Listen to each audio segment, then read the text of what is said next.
Let's be real, nobody ever plans for a dental emergency. They just happen.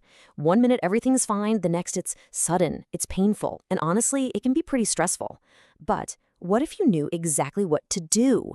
Knowing those first critical steps can literally make the difference between saving a tooth and losing one.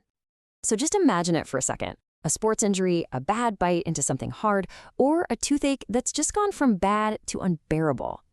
Your heart's probably pounding, right? What's the very first thing you should do? Well, those first few moments are absolutely critical, and that's exactly what we're going to break down right now. Okay, first up, when that dental disaster strikes, the absolute key is to take control. Knowing the right steps is what turns that panic into purposeful, helpful action. So let's get right into it. So what really makes something a dental emergency? I mean, it's not just any little ache. We're talking about a situation that needs immediate attention, the kind of thing where you need to relieve really severe pain, stop bleeding that won't quit, or, save a tooth that's been broken or even knocked completely out. You're in pain, sure, but how do you know if it's a true drop everything and go kind of emergency?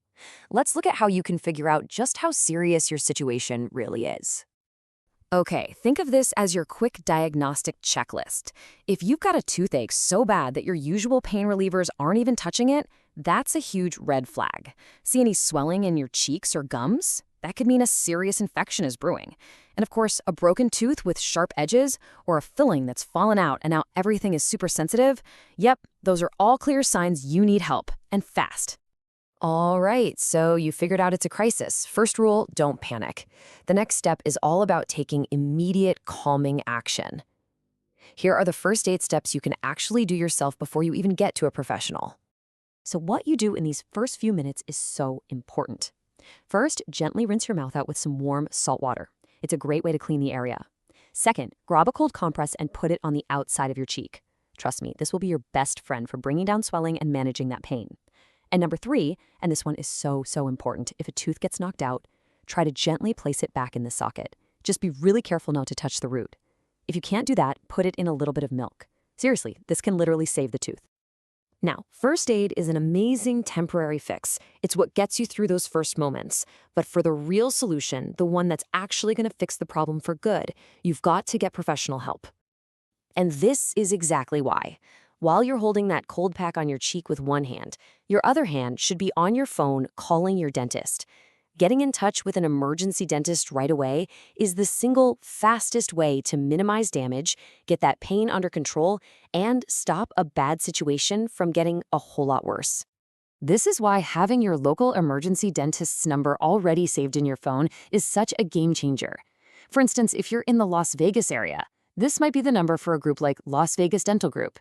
The point is, find your local number before you're in the middle of a crisis. And when you do call, you want to know you're getting a place that can handle it all. Look for a clinic that offers same-day emergency appointments, can give you immediate pain relief, and is ready for anything from a quick look to, if needed, an emergency extraction. The idea of an emergency visit can be stressful all on its own, so let's just pull back the curtain on the whole process. Hopefully, this will help reduce any anxiety about what actually happens when you get there. I want you to think of this as a partnership. Your role? It's simple, but it's powerful. Call ahead so they can get ready for you. Describe what's going on as clearly as you can, and then just focus on getting to the clinic safely. Their role is to take it from there. They'll do a quick assessment, get you that pain relief you desperately need, and then figure out a long-term plan to fix the problem. See, it's a total team effort. So we've covered how to react when things go wrong, but now let's shift gears. Let's go from being reactive to being proactive and actually build out your own emergency action plan for the future. A really good dental practice will always feel like a partner in your health. And this quote here really captures that whole idea perfectly. It's all about being prepared and knowing you have a trusted pro you can call when those unexpected and unwelcome problems pop up. And that really brings us to the final, most important point. You now know the what, the why, and the how of handling a dental emergency. But the single most important thing you can do to prepare? Well, it takes about 10 seconds. So I'll just leave you with this one question. Is your emergency dentist's number in your phone right now?